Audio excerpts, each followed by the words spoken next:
મા બાપની અપેક્ષાઓ બાળક પાસેથી ઘણી બધી વધારે હોય છે અને ક્યાંક બાળક જે છે તે અપેક્ષા પૂરી નથી કરી શકતું. તો આ બંને વચ્ચેનો સંવાદ કેવો હોવો જોઈએ? પરીક્ષા આપ્યા પછીનો સંવાદ કેવો હોવો જોઈએ? કમ્પેરિઝન એ સૌથી વધારે કિલિંગ છે. એટલે કે પેલાને તો આટલા ટકા આવ્યા, તારે કેટલા આવ્યા, પેલા વ્યક્તિએ તો ડોક્ટર બન્યો, આપણું શું રિઝલ્ટ છે? This is very bad thing. કોઈ પણ બાળકની કમ્પેરિઝન, દરેક બાળક યુનિક છે. પરિણામ આવે પહેલા જ વિદ્યાર્થીને લાગે છે કે મારું આ પેપરમાં ઓછા માર્ક્સ આવવાના છે, તો તેને લઈને વિદ્યાર્થી ક્યાંક નબળું પડતું હોય છે, માનસિક સ્થિતિ એની થોડીક નબળી પડતી હોય છે. તેને લઈને આપ શું કહેશો? ઘણી વખતે પરિણામ આપણે ધારીએ છીએ એ આપણી ધારણા મુજબનું હોય છે. હકીકતનું પરિણામ કંઈક અલગ હોય છે. એટલે કોઈ પણ બાળકે આવું ધારી લેવું જોઈએ નહીં મારું પેપર ખરાબ ગયું છે, સારું ગયું છે. ઇવોલ્યુશન ચોક્કસ કરવું જોઈએ, પરંતુ ધારણા બાંધવી જોઈએ નહીં. ઘણા વિદ્યાર્થીઓની એવી માનસિક સ્થિતિ હોય છે જે દરેક વિદ્યાર્થીઓની અલગ જ હોય છે. કોઈ ટોપ લેવલનું હોય છે, કોઈ મધ્યમ હોય છે, કોઈ થોડુંક એવરેજ હોય છે. આ ત્રણેયમાં અત્યારે જે પરીક્ષાનો માહોલ છે તેમાં ત્રણેય વિદ્યાર્થીઓને કઈ બાબત વધુ ધ્યાનમાં રાખવી જોઈએ? બાળકનો માટે ખાસ વિષય છે કે કોઈ હોશિયાર છે કે કોઈ બાળક મધ્યમ છે, એ પાઠ્યપુસ્તકની 4 ચોપડીઓ નક્કી કરી શકે નહીં. આ દેશની અંદર એક એવી ઘટના બની કે જે ઘણા પુસ્તકોમાં છપાઈ અને પણ તો કિસ્સો બહુ ચર્ચાતો નથી. એક બાળક હતું સાઉથનું, એના હાથમાં કોઈ પંડિતે કીધું કે તું તો શિક્ષણ નહીં મેળવી શકે, તારા હાથમાં તો શિક્ષણની રેખા જ નથી. એટલે પેલા બાળકે પૂછ્યું કે પંડિતજી ક્યાં હોય શિક્ષણની રેખા? તો કે આ શિક્ષણની રેખા હોય. તો એ પોતાના ઘરના રસોડામાં જઈ અને ચીપીઓ ગરમ કરી અને પોતાના હાથ પર રેખા કરી દે છે અને એની માને બતાવે, પણ ગરમ ગરમ ચીપીઓ લગાવી દીધાના કારણે લોહી નીકળે છે. એટલે માં કહે છે કે આજથી શું કર્યું? તો કે પેલા પંડિતજી કહેતા હતા ને કે મારા હાથમાં શિક્ષણની રેખા નથી, જો મેં બનાવી દીધી.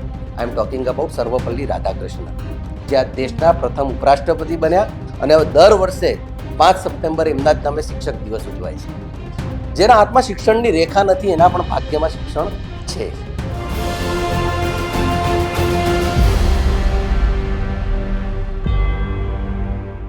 નમસ્કાર મિત્રો, અત્યારે ધોરણ 10 અને 12ની પરીક્ષાનો માહોલ છે. વિદ્યાર્થીઓના મનમાં ક્યાંક મૂંઝવતા પ્રશ્નો છે પરીક્ષાને લઈને. આ સાથે વાલીઓ પણ ક્યાંક ચિંતામાં છે, તેમનો બાળક પરીક્ષામાં કેવું પરફોર્મ કરશે તેને લઈને અત્યારે વાતાવરણ ક્યાંક ચિંતામાં હોય છે અને આ વિષયને લઈને આજે ચર્ચા કરવી છે. આપણી સાથે સ્ટુડિયોમાં ઉપસ્થિત છે કપિલ સર. કપિલ સર, આપનું સ્વાગત છે. કપિલ સર પૂર્વ અધિકારી રહ્યા છે અને આ સાથે જ તેઓ સામર્થ IAS ના ડાયરેક્ટર છે. કપિલ સર, અત્યારે પરીક્ષાનો માહોલ છે અને વિદ્યાર્થીઓમાં ક્યાંક એવો ડર હોય છે પરીક્ષાને લઈને, સાથે વાલીઓમાં પણ એવો ડર હોય છે કે તેનું બાળક કેવું પરફોર્મ કરશે. તો આ બંનેને જે ચિંતા છે તે ચિંતા મુક્ત થઈ અને બિંદાસ રીતે જેઓ પરીક્ષા આપી શકે તેવો એક સંદેશ આપશો. ખાસ કરીને વિદ્યાર્થીઓના મનમાં એવું હોય છે કે એની તૈયારી ઉપર આખી નિર્ભરતા હોય છે. કોઈ પણ પરીક્ષા એની તૈયારી ઉપર નિર્ભર હોય છે કે તમે તૈયારી કેવી કરી છે. વિદ્યાર્થીઓને એટલો સંદેશ છે કે કોઈ પરીક્ષા અંતિમ નથી. આ પરીક્ષા છે, એના પછી જીવનમાં ઘણી પરીક્ષાઓ છે. એટલે ક્યાંક પરીક્ષાની અંદર અંડર પ્રેશર પરફોર્મ કરવું એના કરતાં બેટર છે કે તમે તમારે જે અભ્યાસ કર્યો છે, રિવિઝન કર્યું છે, પુનરાવર્તન કર્યું છે, તેના પર વિશ્વાસ રાખો અને આગળ વધો. જીત તય છે. જીત માટેના કોઈ લક્ષ્યાંકો નથી, એના માટે કોઈ માપદંડ નથી. જો આજે ક્રિકેટનો પણ માહોલ છે, જો સચિન તેંડુલકરને એના પિતાએ મારીને ડૉક્ટર બનાવ્યો હોત તો કદાચ એ વિશ્વનો ખરાબ ડૉક્ટર બન્યો હોત. એટલે દરેક બાળક કે ડૉક્ટર બને કે એન્જિનિયર બને એવું જરૂરી નથી. એટલે વિદ્યાર્થીઓને ખાસ કરીને એ જ સંદેશ છે કે આપે જે તૈયારી કરી છે એના પર વિશ્વાસ રાખો, એ જ વિશ્વાસ સાથે આગળ વધો અને પરીક્ષા માટે 2 મિનિટ પહેલાં આંખો બંધ કરી અને પરમ કૃપાળુ પરમાત્માનું એકવાર ધ્યાન કરી અને પરીક્ષામાં પેપર આપો. કોઈ જ સમસ્યા થવાની નથી. અને આપણા હાથમાં માત્ર કર્મ છે. ગીતામાં લખ્યું છે કર્મણેવાધિકારસ્તે. તમારા હાથમાં છે પરીક્ષાનું પેપર લખવાનું, પરિણામ તમારા હાથમાં નથી. પરિણામની ચિંતા કર્યા વિના જો પેપર આપશો તો 100% સફળ થશો. વાલીઓને એટલો જ સંદેશ આપવો છે કે મા બાપે એમની મા બાપની ફરજ પૂરી કરવાની છે. એમણે મહેરબાની કરીને બહુ મોટા ફિલોસોફર કે ગાઈડ બનવાની જરૂર નથી. બાળકોને એક સારા વાતાવરણની અંદર તૈયારી કરાવો, એમને પ્રોત્સાહન પૂરું પાડો અને એમને ઓલ ધ બેસ્ટ કહો દિલથી. હમણાં મેં જ મારી પોસ્ટમાં લખ્યું હતું કે ઓલ ધ બેસ્ટ વિદ્યાર્થી મિત્રો. કોઈ भी परिणाम अंतिम नहीं होता है, डरा नहीं वहीं जीतता है। तो जो डरा नहीं वहीं जीत की तरफ जाता है। જી સર તમારી જે 17 વર્ષનો બહોળો અનુભવ છે સર તમારી પાસે, અને કપિલ સરથી જ લોકો તમને વધુ ઓળખતા હોય છે, કારણ કે કપિલ સરનો જે અનુભવ છે તેમાંથી લોકો ઘણું શીખ્યા છે અને ઘણા એવા ટોપના વિદ્યાર્થીઓ તમારી નીચે તૈયાર થયા છે, જે ઓલ ઓવર ઇન્ડિયાના રેન્કમાં 4 નંબર પર હોય તેવા વિદ્યાર્થીઓને તમે ટ્રેન કર્યા છે, તેમને માર્ગદર્શન આપ્યું છે. એટલે એવું કહી શકાય કે માર્ગદર્શકોના પણ તમે માર્ગદર્શક છો. એટલે આજે જે પરીક્ષાને લઈને દરેક લોકોના મનમાં મૂંઝવણ હોય છે, આપણે ઘરનું વાતાવરણ પણ જોતા હોઈએ છીએ કે મા બાપની અપેક્ષાઓ બાળક પાસેથી ઘણી બધી વધારે હોય છે, અને ક્યાંક બાળક જે છે તે અપેક્ષા પૂરી નથી કરી શકતું. તો આ બંને વચ્ચેનો સંવાદ કેવો હોવો જોઈએ? પરીક્ષા આપ્યા પછીનો સંવાદ કેવો હોવો જોઈએ? ખાસ કરીને આજે બાળક જો કોઈ પ્રેશરમાં આવતું હોય તો એનું મુખ્ય કારણ છે કે એ આજુબાજુના વાતાવરણથી પ્રેશરમાં આવે છે. એટલે સૌથી મોટી વસ્તુ જે વાલીઓએ ટાળવી જોઈએ છે કમ્પેરિઝન એ સૌથી વધારે કિલિંગ છે. એટલે કે પેલાને તો આટલા ટકા આવ્યા, તારે કેટલા આવ્યા, પેલા વ્યક્તિએ તો ડોક્ટર બન્યો, આપણું શું રિઝલ્ટ છે? This is very bad thing. કોઈ પણ બાળકની દરેક બાળક યુનિક છે. દરેક બાળક એક આગવી ઓળખ, આગવી તાકાત સાથે આવે છે. અને મેં તમને કીધું એમ કે કોઈ બી પરિણામ અંતિમ નહીં હોતા હે. જીવનના દરેક પરિણામો એ મધ્યાંતર છે. આજે પરિણામ છે, કાલે પરિણામ બદલાઈ જશે.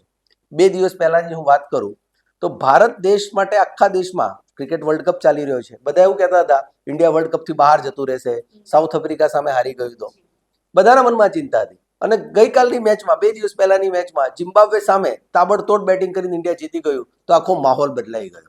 કહેવાનો મતલબ છે કે આ બધું જ ટેમ્પરરી છે. વિશ્વની અંદર એક જ વસ્તુ પરમાનન્ટ છે, ધેટ ઇઝ ચેન્જ. પરિવર્તન હંમેશા પરમાનન્ટ છે. પરિવર્તન આવતું જ રહેશે. Change is the only thing which is permanent in the nature. તો બાળકોને ખાસ એ કહેવું છે કે તમે તમારા પરિણામથી નિરુત્સાહ થશો નહીં. દાખલા તરીકે ઘણીવાર એવું થાય કે એક પેપર બગડી જાય, સમજો કે મેથ્સનું પેપર બગડી ગયું, તો એમનું થઈ જાય કે આગળના પેપરમાં શું કરીશું? મા બાપ પણ એમને અરે પેપર બગાડી નાખ્યું, ફેલ થઈ જઈશ. લેટ ઇટ, જે થઈ ગયું છે ને ભૂલી જાઓ. હમણાં મને એક બહુ સરસ ઇન્ટરવ્યૂ આપણા આદરણીય વડાપ્રધાનનો મેં સાંભળ્યો. તો એમને કોઈ પ્રશ્ન પૂછ્યો કે તમારા 75 વર્ષ થઈ ગયા છે, 75 યર્સ તમારી એજ થઈ છે, તો આ તમે કઈ રીતે મૂલવો છો આ 75 વર્ષને? તો એમણે કીધું forget about 75 years, I am aiming at next 25 years. આગળ શું 25 વર્ષ? જો બીત ગયા સો બાત ગઈ, इसकी बात हमें नहीं करनी चाहिए. તો આ પ્રધાનમંત્રી ત્યાં શીખવા જેવું છે નરેન્દ્ર મોદી સાહેબથી, કે જે વીતી ગયું છે એની ચિંતા નથી કરવાની. પેપર કદાચ કોઈ કારણસર નબળું સબળું જાય, વાંધો નહીં, આગળના પેપરમાં એવરેજ સ્કોર ગણાય છે છેલ્લે. તમારે મેથ્સમાં કદાચ 60 આવે અને કેમેસ્ટ્રીમાં જો 95 આવી ગયા તો એવરેજ સારી થઈ જશે. એટલે એવરેજ ઉપર પહેલી 5 ઓવર કદાચ પાવર પ્લેની બગડી જાય, પણ પાછળથી આવી અને હાર્દિક પંડ્યા મેનેજ કરી શકતો હોય છે. તો આપણે હાર્દિક પંડ્યા અને ફિનિશર બનવાનું છે. એટલે આવી ચિંતા કરવી જોઈએ નહીં. અને મા બાપને ખાસ કરીને બાળકને કોઈ જ પ્રેશર આપવાની જરૂર નથી. બાળક યુનિક છે. જો બાળકને પ્રેશર આપ્યું હોય, અને જો બાળક કંઈ આઈએએસ કે આઈપીએસ બની જાય કે ડૉક્ટર બની જાય એવું જરૂરી નથી. આ દેશને તમામ પ્રકારના બાળકની જરૂર છે. દરેક પ્રકારના ક્રિએટિવ લોકોની પણ જરૂર છે. એટલે દરેકને ડૉક્ટર કે એન્જિનિયર બનાવવાની આવશ્યકતા પણ નથી. જી ચોક્કસ, ખૂબ જ સરસ વાત કરી સર કે પરિવર્તન છે એ સંસારનો નિયમ છે અને એને એક્સેપ્ટ કરીને જ ચાલવું જોઈએ. જે વીતી ગયું છે એની ચિંતા કરતા જે હવે આવવાનું છે તેની ચિંતા કરી અને એમાં સારું વધુ પ્રદર્શન આપણે કરી શકીએ તેવી જ તૈયારી હોવી જોઈએ. અને માતા પિતાએ બાળક સાથે એવો સંવાદ રાખવો જોઈએ કે બેટા જે થઈ ગયું એને ભૂલી જા અને હવે જે આગળનું છે તેનું વિચાર, તેવું જ એક વાતાવરણ ઘરમાં પણ ક્રિએટ થવું જોઈએ.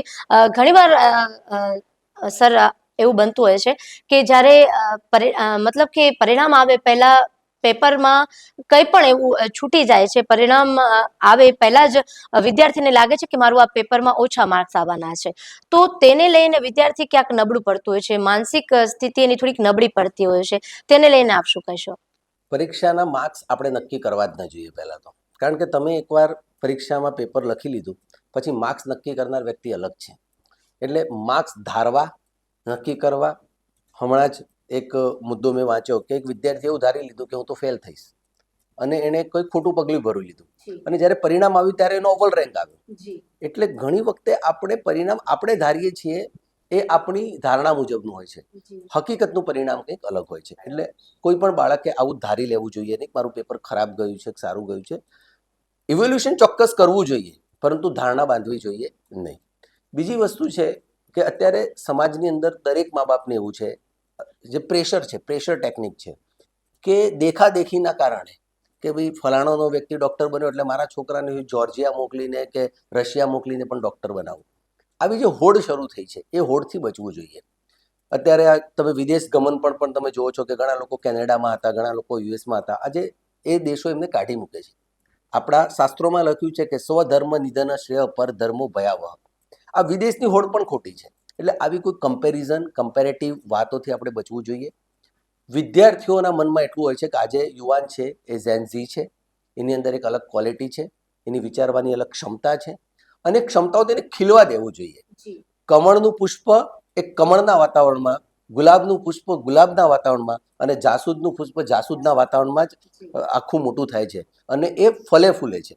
જો તમે એવું ઈચ્છતા હોય કે તમારું બાળક એક ફૂલ છે અને ફૂલ રીતે જ આગળ વધે, તો ચોક્કસ માતા પિતાની જવાબદારી પહેલી બને છે કે એને બાળક સાથેનો જે સંવાદ છે એ પોઝિટિવ રાખવો જોઈએ અને એને આગળ વધારવાની કોશિશ કરવી જોઈએ. ઘણા એવા બાળકો હોય છે જેના મા બાપ પોઝિટિવ થિંકિંગ રાખતા હોય છે અને એના કારણે જ બાળકનો જે આત્મવિશ્વાસ છે એ વધતો હોય છે, અને ઘણી વખત વાતાવરણ એવું બગડી જાય છે ઘરમાં, જેના કારણે માતા પિતાના વિશ્વાસ એના બાળક ઉપર ઓછો હોય ત્યારે જ્યારે આત્મવિશ્વાસની વાત આવે છે ત્યારે બાળક નક્કી નથી કરી શકતું કે ખરેખર મારે શું કરવું જોઈએ. એના કારણે એનું પરિણામ બગડતું હોય છે. સર, હું આપની જે રીતે તમારો અનુભવ છે અને ઘણા વિદ્યાર્થીઓ, મેં આગળ પણ વાત કરી કે ટોપ લેવલના વિદ્યાર્થીઓ છે, આપણી પાસે સ્ટડી કરીને ગયા છે ને ઘણું બધું એમને શીખ્યું છે. આ સાથે ઘણા વિદ્યાર્થીઓની એવી માનસિક સ્થિતિ હોય છે જે દરેક વિદ્યાર્થીઓની અલગ જ હોય છે. કોઈ ટોપ લેવલનું હોય છે, કોઈ મધ્યમ હોય છે, કોઈ થોડુંક એવરેજ હોય છે. આ ત્રણેયમાં અત્યારે જે પરીક્ષાનો માહોલ છે તેમાં ત્રણેય વિદ્યાર્થીઓને કઈ બાબત વધુ ધ્યાનમાં રાખવી જોઈએ? બાળક માટે ખાસ વિષય છે કે કોઈ હોશિયાર છે કે કોઈ બાળક મધ્યમ છે, એ પાઠ્યપુસ્તકની 4 ચોપડીઓ નક્કી કરી શકે નહીં. એટલે મને એક પ્રસંગ યાદ આવે છે કે અમિતાભ બચ્ચન સાહેબ સૌથી પહેલો ઇન્ટરવ્યૂ ઓડિયો માટે ઓલ ઇન્ડિયા રેડિયોને આપવા ગયા હતા, and he was rejected. And he was rejected on that note કે તમારો વોઇસ એ રેડિયો વોઇસ નથી. જો અમિતાભ બચ્ચન એ દિવસે હિંમત હારી ગયા હોત તો આજે વિશ્વનો બેતાજ બાદશાહ એક્ટિંગનો, જે વોઇસના કારણે આખા વિશ્વમાં ફેમસ થયા. એટલે પરિસ્થિતિ, મેં તમને પહેલા જ કીધું, પરિસ્થિતિ બદલાયા કરે છે. આ દેશની અંદર એક એવી ઘટના બની કે જે ઘણા પુસ્તકોમાં છપાઈ, અને પરંતુ આ કિસ્સો બહુ ચર્ચાતો નથી. એક બાળક હતું સાઉથનું, એના હાથમાં કોઈ પંડિતે કીધું કે તું તો શિક્ષણ નહીં મેળવી શકે, તારા હાથમાં તો શિક્ષણની રેખા જ નથી. એટલે પેલા બાળકે પૂછ્યું કે પંડિતજી, ક્યાં હોય શિક્ષણની રેખા? તો કે આ શિક્ષણની રેખા હોય. તો એ પોતાના ઘરના રસોડામાં જઈ અને ચીપિયો ગરમ કરી અને પોતાના હાથ પર રેખા કરી દે છે અને એની માને બતાવે છે. પણ ગરમ ગરમ ચીપિયો લગાવી દીધો, એના કારણે લોહી નીકળે છે. એટલે માં કહે છે કે આ તે શું કર્યું? તો કે પેલા પંડિતજી કહેતા હતા ને કે મારા હાથમાં શિક્ષણની રેખા નથી, જો મેં બનાવી લીધી. I am talking about Sarvepalli Radhakrishnan, જે આ દેશના પ્રથમ ઉપરાષ્ટ્રપતિ બન્યા, અને હવે દર વર્ષે 5 સપ્ટેમ્બરે એમના જ નામે શિક્ષક દિવસ ઉજવાય છે. જેના હાથમાં શિક્ષણની રેખા નથી એના પણ ભાગ્યમાં શિક્ષણ છે. એટલે કહેવાનો ભાવાર્થ છે કે આ જે વાતો છે, તમે મને પૂછ્યું કે મધ્યમ, હમણાં મારા જોડે એક કિસ્સો છે કે ગુજરાત સરકારની અંદર એક આઈપીએસ છે, હિતેશ જોયસર સાહેબ, ખૂબ સારા અધિકારી છે, પોલીસ અધિકારી છે. મને એવી માહિતી મળી છે કે 12મામાં એમના કંઈક બહુ જ ઓછા ટકા હતા, 40 કે 45% હતા. આ કેટલી અહો આશ્ચર્ય એમ કહેવાય કે જેને 40, 45 કે 50% હોય બાળક ગુજરાતનો ટોપ આઈપીએસ ઓફિસર બની શકે. સારા ડોક્ટરો, સારી ક્વોલિટીના સાયન્ટિસ્ટ, આપણા જે હતા થોમસ આલ્વા એડિસન, આવા લોકોને તો સ્કૂલમાંથી કાઢી મૂકેલા છે. એ લોકોએ રિસર્ચ કર્યું. એટલે આ દેશની અંદર જો તમે આજના પણ ઉદાહરણો છે, સચિન તેંડુલકર 10મું ફેલ છે, બરાબર છે, ધોરણ 10 પાસ નહીં કરી શક્યા, અને ધોરણ 10ની પાઠ્યપુસ્તકમાં આજે એમનો પાઠ ભણાવવામાં આવે છે. ઉમાશંકર જોશી, આપણા ગુજરાત યુનિવર્સિટીના પહેલા વાઇસ ચાન્સેલર, જ્યારે એ પોતે માસ્ટર્સમાં હતા ગુજરાત યુનિવર્સિટીમાં, ત્યારે એમની કવિતાઓ બેચલર્સમાં ભણાવતી હતી, એટલે એનો પાઠ્યક્રમમાં હતી. આ ઉપલબ્ધિ છે. એટલે કોઈ વ્યક્તિ, કોઈ બાળક આજે શું પરિસ્થિતિમાં છે એનાથી એના ભવિષ્યનો નિર્ણય કરી શકાય નહીં.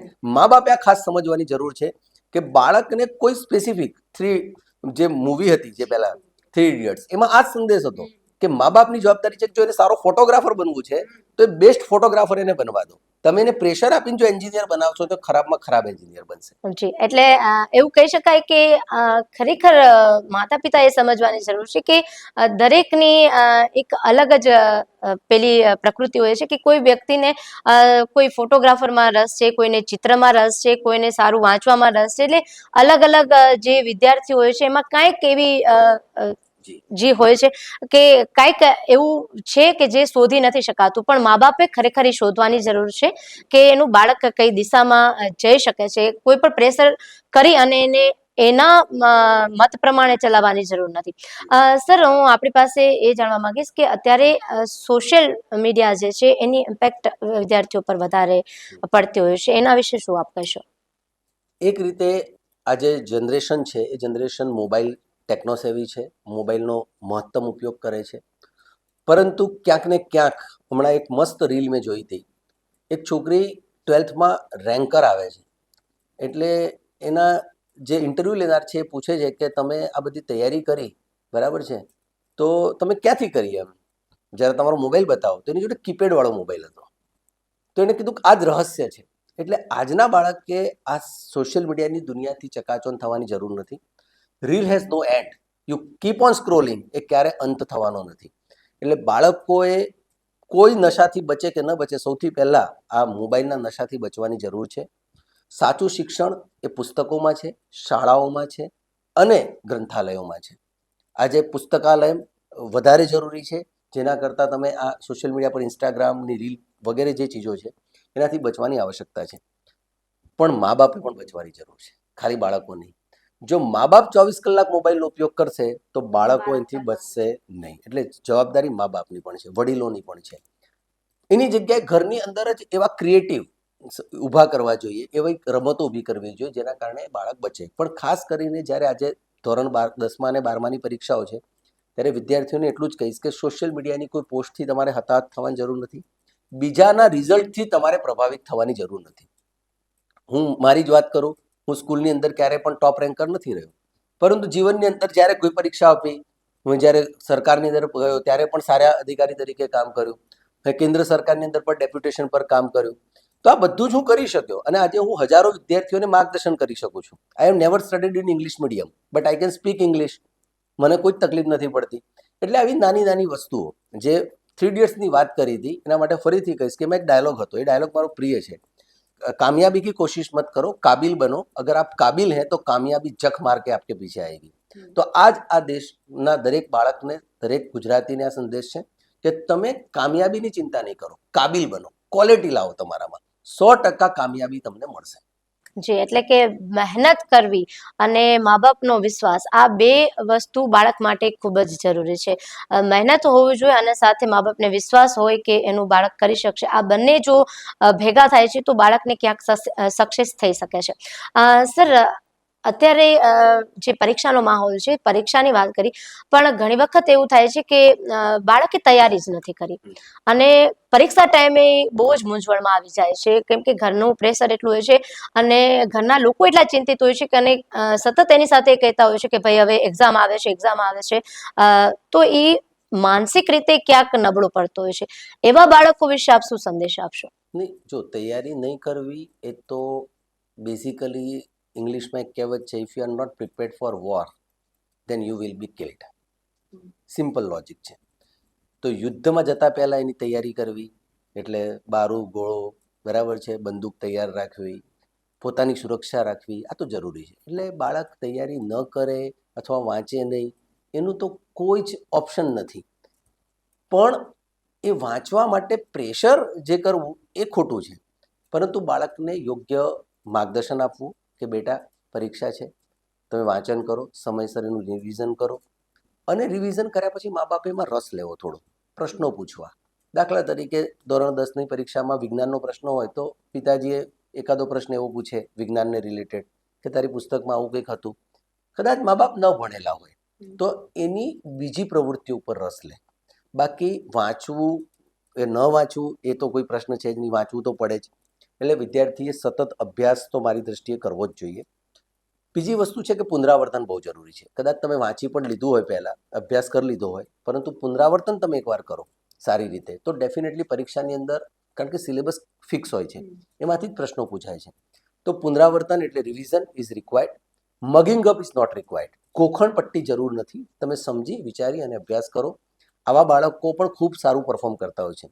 ઘણી વખતે મેં જોયું છે કે બાળક કદાચ એને યાદ રાખવાની ક્ષમતામાં બી એના ઘણા મલ્ટિપલ વસ્તુઓ છે, એને આપણે અત્યારે ચર્ચામાં નહીં લઈએ, પણ આવો કોઈ વિષય જો એને મૂંઝવતો હોય તો એના માટે એને પ્રોપર માર્ગદર્શન અથવા પ્રોપર વ્યક્તિઓ સાથે, વડીલો સાથે, સારા શિક્ષકો સાથે સંવાદ કરાવવો જોઈએ, તો એને 100% પરિણામ મળે છે.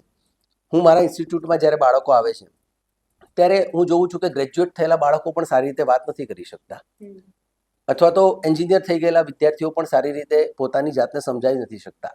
આ સમયનો પ્રશ્ન છે. એનું એજ્યુકેશનમાં ક્યાંક ને ક્યાંક સમસ્યા રહી છે.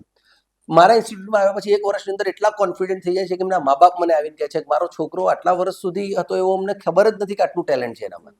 તો આ ચેન્જ થઈ શકે છે, અને આના માટે યોગ્ય માર્ગદર્શન અને સતત એના ઉપર એક જેને કહી શકાય કે સારી રીતે એને અભ્યાસ કરવા માટેનો પ્રયત્ન કરવો જોઈએ. જી. અને સર, અત્યારે જે પરિણામ આવશે તેને લઈને વિદ્યાર્થી ક્યાંક એડવાન્સમાં જ ચિંતા કરતા હોય છે કે પરિણામ આવશે પહેલા હું આગળ પરિણામ કઈ ટાઈપનું આવશે અને હું શું કરીશ આગળ, તો તેને લઈને માતા પિતાએ બાળક સાથે કેવો સંવાદ રાખવો જ્યાં જોઈએ? સુધી પરિણામ ન આવે ત્યાં સુધી હવે વેકેશનનો સમય આવશે, બાળકો પરીક્ષા આપી દેશે. એન્જોય કરવું જોઈએ બાળકોએ. જ્યાં જાય, જ્યાં એમને ગમતું હોય એવા પોતાના, આપણા ત્યાં સિસ્ટમ છે મામાના ઘરે જવાની, એવું કંઈક કરવું જોઈએ. એને ફ્રી રાખવું જોઈએ. એની સાથે આ ચર્ચાનો અંત લાવી દેવો જોઈએ. એટલે પરીક્ષા પૂરી થઈ એટલે પછી એની વાત પૂરી કરી દેવી જોઈએ. પછી રોજ એની ચર્ચા ઘરમાં તમે કરો કે શું થશે, આ પેપરમાં શું થયું, પેપર લઈને સોલ્વ કરવા બેસી જાઓ, તો આ તણાવ પેદા કરે છે. એ ભૂલી જવું જોઈએ અને પરિણામ પર છોડ દેવું જોઈએ, કારણ કે હવે પરિણામ એમ પણ બદલાવાનું નથી. પરિણામ આવ્યા પછી કમ્પેરિઝન ટાળવી જોઈએ. સમજો કે આપણા બાળકને 70% આવ્યા કોઈકને, અને કોઈકને 80% આવ્યા, કોઈકને 90% આવ્યા, પણ તુષાર શુક્લ સાહેબ કહે છે કે જે ઉપરવાળી હોય એટલે માસી, બરાબર છે, એ રીતે બિહેવ કરે કે જાણે નીચેવાળા માસીને જો છોકરાને ઓછા ટકા આવ્યા તો ઘરમાંથી બહાર મોઢું ના કાઢે, અને ઉપરવાળી માસી પૂછે કે કેટલા ટકા આવ્યા એટલે કે 80, ઓહો, તો એડમિશન નહીં થાય. એટલે તુષાર શુક્લ સાહેબ કહે છે કે બેન, તું ઉપરા માળે રહે છે, તું ઉપરવાળી નથી. બરાબર છે? You can not decide the fate of any person. એટલે પરિણામ જે છે એ જે આવે સ્વીકારવું જોઈએ. આમાં આપણે રાજનેતાઓથી શીખવા જેવું છે. આ લોકો જ્યારે ઇલેક્શનમાં લડતા હોય છે ને, ત્યારે પૂરી તાકાતથી, પૂરા પાવરથી, અને જેને ખબર હોય મારી 2 સીટ નથી આવવાની, એમ કહે છે કે હમ મુખ્યમંત્રી બનેંગે. આજ, અને હાર્યા પછી એમ કહે છે ઇસ બાર નહીં તો અગલી બાર બનેંગે. આ જ એટીટ્યુડ છે જીવનનો. આ જ રીતે જીવાય. બાકી જો એવું વિચારે કે ના હો તો હું મુખ્યમંત્રી નથી બન્યો અને ગોળી ખાઈ લઉં, તો પછી કેટલાય મુખ્યમંત્રીઓ અત્યાર સુધી શહીદ થઈ ગયા હોય. આ ટેમ્પરામેન્ટ છે. ટેમ્પરામેન્ટ શું હોવો જોઈએ? ઇટ ઇઝ પરમાનન્ટ ટેમ્પરામેન્ટ, કે ભાઈ મારા જીવનમાં આજે નથી થયું, કાલે થશે. તો આ મા બાપે પણ આ વસ્તુ શીખવાની છે અને સમજાવવાની છે, અને બાળક સાથે વારંવાર એકની એક ચર્ચા, અને વારંવાર એને પરિણામનું પ્રેશર અને આવ્યા પછી કરવું. અને જો એવા કોઈ બાળકો હોય જે મા બાપને એવા લાગતા હોય કે મારું બાળક વીક છે ને એનું પરિણામ ઓછું આવે, તેને મારી જોડે લઈ આવજો. 110% એને હું IAS IPS બનાવી દઈશ. સર, તમે વિદ્યાર્થી તરીકે રહી ચૂક્યા છો અને ઘણા વિદ્યાર્થીઓ, તમે કહો છો એમ કે ઘણા બધા એવા નબળા વિદ્યાર્થીઓ હતા અને જે ટોપ લેવલ સુધી જતા તમે જોયા છે. તો સર, તમે એક વિદ્યાર્થી હતા એ તરીકે તમને આટલી બધી આગળ પોઝિટિવ જે એનર્જી તમારામાં છે, અત્યારે મને પણ આવી રહી છે, એ તમારામાં ક્યાંથી આવી? તમને આ બધી પ્રેરણા ક્યાંથી મળી? એ જનરેશનના બાળકો છીએ કે જ્યાં અમે ધૂળ માટીમાં રમ્યા છીએ. અમે નદીઓમાં, પાણીમાં રમ્યા છીએ, તો અમને તો કુદરતે ઘણું શીખવાડ્યું છે. ગામડાનું બેકગ્રાઉન્ડ.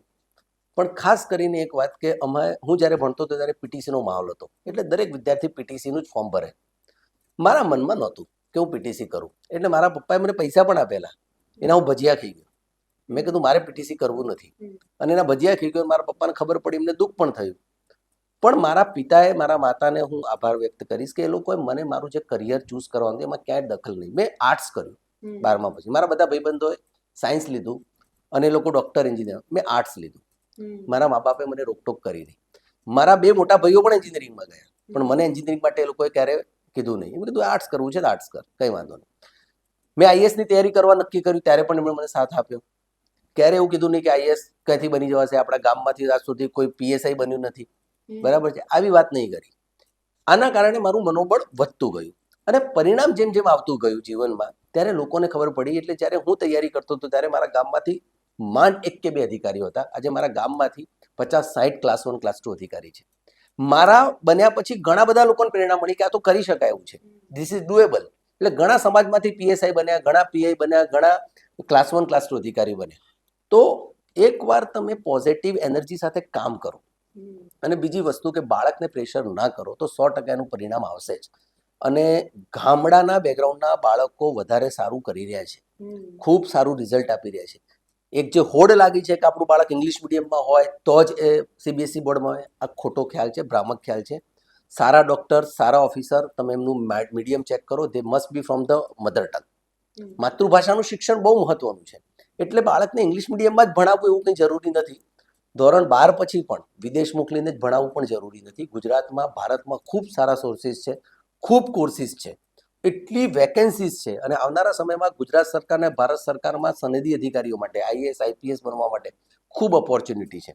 હમણાં એક નવો કન્સેપ્ટ શરૂ થયો છે, બહુ જ સરસ છે, કે ધોરણ 12 પછી BA પ્લસ યુપીએસસી, જે અમારી સંસ્થામાં પણ થાય છે. BA ની ડિગ્રી સાથે સાથે યુપીએસસીની તૈયારી, જેનાથી વિદ્યાર્થીના 3 વર્ષ બગડે નહીં. ખૂબ સારો કન્સેપ્ટ છે. 3 વર્ષની તૈયારી પછી અમે તો કહીએ છીએ કે અબ નોકરી પક્કી. 100% વિદ્યાર્થી ક્યાંક ને ક્યાંક સારી નોકરી મેળવી શકે. તો વિદ્યાર્થીના પરિણામ આવ્યા પછી અને મારા જીવનના અનુભવથી તો મને એટલું જ લાગે છે કે કોઈ भी लक्ष्य या कोई परिणाम अंतिम नहीं होता है, मध्यांतर होता है. उसके बाद में आगे अगर आपने तैयारी की है तो डेफिनेटली यू विल विन. એટલે સર તમે કહ્યું કે જે રીતે મા બાપ ઉપર બહુ ડિપેન્ડ છોકરાનું ભવિષ્ય છે. મા બાપ જો એ જાણી લે કે અભિરુચિ એના બાળકને કઈ જગ્યામાં છે, કયા વિષયમાં છે અને એમાં જ એને ધક્કો મારે તો એનું પરિણામ 100% આપણને મળે છે. જેવી રીતે આપે જણાવ્યું કે આપને જેમાં રસ હતો એમાં જ તમારા માતા પિતાએ આગ્રહ રાખ્યો કે મારું બાળક આમાં જવા ઈચ્છે છે તો મારે એને જવા દેવો જોઈએ. એટલે અત્યારના આ પરીક્ષાના માહોલમાં અને ત્યારબાદ જે પરિણામ આવે છે ત્યારે ખાસ માતા પિતા એવો આગ્રહ રાખતા હોય છે કે મારું બાળક છે સાયન્સ લાઈનમાં જાય. આર્ટ્સનો સ્ટુડન્ટ છે અને સાયન્સમાં નથી જઈ શકતો પણ ક્યાંક માતા પિતા એવું ઈચ્છતા હોય છે કે મારું બાળક સાયન્સમાં જાય અને પરાણે એને સાયન્સ લાઈનમાં મૂકી પણ દે છે અને અંતે એનું પરિણામ છે તે ક્યાંક નબળું આવતું હોય છે અને એને પછી પાછું જે રીતે બાળકને જ કોસવામાં આવે છે કે આવું કેમ પરિણામ આવ્યું, તો એનો જવાબદાર ક્યાંક ને ક્યાંક માતા પિતા હોય છે. એટલે એમના માટે તમે શું કહેશો? પણ મેં કીધું કે science, arts, commerce, these are stream. દરેક પ્રવાહનું એક વ્યક્તિગત ઇમ્પોર્ટન્ટ છે. એટલે તમે સાયન્સ અપાવી દેવું અથવા તો કોઈને જોઈને, મેં કીધું દેખાદેખીમાં સાયન્સ લે છે કે કોઈ એક્સે સાયન્સ લીધું. ઘણા વિદ્યાર્થીઓ બી આવું કરતા હોય છે. હમણાં મને એક વિદ્યાર્થી મળ્યો મને કે મેકાટ્રોનિક્સમાં મેં લીધું. હવે ફ્યુચર શું એનું? આજે તમે જે એડમિશન લઈ રહ્યા છો કોઈ પણ ફિલ્ડમાં તો એનું ફ્યુચર જોઈને એડમિશન લેવું જોઈએ. પણ આ વાત આપણે પછી કરીશું. મા બાપે કોઈ સ્ટ્રીમ અપાવવા માટે ધોરણ 10 પછી કે સાયન્સ જ લે, આર્ટ્સ જ લે, એવો કોઈ દુરાગ્રહ રાખવો જોઈએ નહીં. બહુ સીધી વાત છે. બાળકને ગમે, એનું પોટેન્શિયલ હોય એ દિશામાં જ આગળ વધે. ગુજરાતીમાં એક કહેવત છે બહુ સરસ કે કીડી હોય એને લાડવો ખવડાવવો હોય તો થોડો થોડો લાડવો તોડીને કીડીને આપો તો ધીમે ધીમે ખાય. આખો લાડવો કીડી પર મૂકી દો તો કીડી મરી જાય. આખો લાડવો કીડી પર મૂકી દેવાય ને એટલે ખા. બરાબર છે. તો આપણા બાળકની એક જે તાકાત છે એ તાકાત પ્રમાણે આગળ વધવું જોઈએ. દરેક બાળક ખૂબ મહત્વનું, ખૂબ આ દેશની એક એસેટ છે, મૂડી છે. કોઈ બાળક એવું ન સમજે કે એ બેકાર છે. દરેક બાળક ઇમ્પોર્ટન્ટ છે. અને જ્યારે એ કોઈ બી ફિલ્ડમાં જશે, આજે આપણે જે માધ્યમથી આ કામ કરી રહ્યા છીએ, આજે આના એડિટરો મળતા નથી. આજે તમારે એડિટર શોધવો હોય 50,000 રૂપિયામાં એડિટર મળતો નથી તમને. તો આમાં પણ કોઈ કામ કરે. કેમેરામેન સારા નથી મળતા. આજે ડ્રોન શૂટિંગના સારા એક્સપર્ટ નથી મળતા. આજે રોબોટિક્સના સારા એક્સપર્ટ નથી મળતા. સ્ટુડિયો સેટઅપ કરવો તો મારે 10 દિવસ શોધ્યો, મને કોઈ સ્ટુડિયો સેટઅપ કરવાવાળો નહીં મળ્યો. આ બધી લાઈનમાં પણ જવાય એવું છે. એવું નથી કે એન્જિનિયર ને ડોક્ટર બને. એટલે આ જે અને હવે એ પણ એક રાફડો ફાટ્યો છે. ડોક્ટર્સ, એન્જિનિયર્સ એની પણ એક મર્યાદા આવી ગઈ છે. એટલે બાળક માટે એક જ લાઈનમાં જવું, આવો દુરાગ્રહ આપણે રાખવો જોઈએ નહીં. જો દેશના બધા જ લોકો આઈએએસ બની જાય, બધા જ પ્રધાનમંત્રી બની જાય, બધા જ ડોક્ટર બની જાય તો આ દેશ વર્ચ્યુઅલી ચાલી જ નહીં શકે. આપણે દરેક વ્યક્તિની જરૂર છે, આપણે લેબ ટેકનિશિયનની પણ જરૂર છે અને આપણે આ દેશમાં પીએચડીની પણ જરૂર છે. આ દરેક મા બાપે ધ્યાન રાખવું જોઈએ. અને સર, હવે હું અંતમાં આપની પાસે એટલું જ જાણવા માંગીશ કે આ પરીક્ષા જે છે એ તો જતી રહેશે, પરંતુ આવનારો જે સમય છે તે હજુ કેટલી પરીક્ષા લઈને આવશે, એના વિશે એક સંદેશ બાળકોને આપશો. જીવનમાં પરીક્ષાઓનો અંત ક્યારે આવવાનો નથી. આ જીવન પરીક્ષા છે. लेकिन एक बहुत अच्छी बात है कि लहरों से डरकर नौका पार नहीं होती और कोशिश करने वालों की कभी हार नहीं होती. नन्ही चींटी जब दाना लेकर दीवारों पर चढ़ती है, चढ़ती दीवारों पर वो 100 बार फिसलती है, लेकिन मेहनत उसकी बेकार हर बार नहीं होती और कोशिश करने वालों की कभी हार नहीं होती, कभी हार नहीं होती. એક્ઝામ ડે બાય ડે આજે છે. આજે તમે કદાચ ધોરણ 10 ને 12ની પરીક્ષા આપો છો, કાલે તમે કરિયરની પરીક્ષા આપશો, પરમ દિવસ તમે નોકરી માટે પરીક્ષા આપશો અને પછી જીવનની પરીક્ષા સૌથી મોટી છે. આ બધી જ પરીક્ષાઓમાંથી ઉત્તીર્ણ થવાનું છે. કોઈ પરિણામ અંતિમ નથી. જીતા વહીં જો ડરા નહીં. આ લક્ષ્ય સાથે દરેક બાળકો ઉત્સાહભેર પરીક્ષા આપે.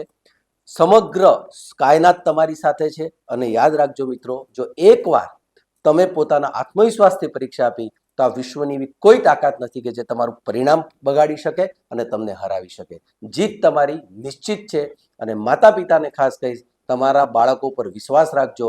એ આવતીકાલનું આખા દેશનું ભવિષ્ય છે. એ માત્ર તમારું સંતાન નથી, એ ભારત માનું સંતાન છે. એ રીતે એની કાળજી રાખજો તો ચોક્કસ તમને પણ એક ઉજ્જવળ ભવિષ્યવાળું બાળક મળશે. જી સર, અમને ખૂબ જ સરસ આપે માર્ગદર્શન આપ્યું. અમારા મિત્રોને પણ આપે ખૂબ જ સરસ જેમાંથી પ્રેરણા લઈ શકાય અને પોઝિટિવ થિંક કેવી રીતે કરવું તે ખાસ તમે જણાવ્યું. તો મિત્રો, અત્યારે જે રીતે આપણને કપિલ સરે જે આપણને ખૂબ જ સરસ વાત કરી કે પોઝિટિવ બને એટલું વિચારવાનું. આ પરિણામ છે તે જીવનનું પરિણામ નથી, આ માત્ર ધોરણ 12 કે ધોરણ 10નું પરિણામ આવશે. આગળ નવી તકો મળશે, આગળ નવું વિચારવાની જે પ્રેરણા છે તે તમને ક્યાંક ને ક્યાંક મળતી રહે છે. તો અત્યારે એપિસોડમાં અત્યારે બસ આટલું જ. અમને રજા આપશો. થેન્ક યુ સર, અમારી સાથે જોડાવા બદલ.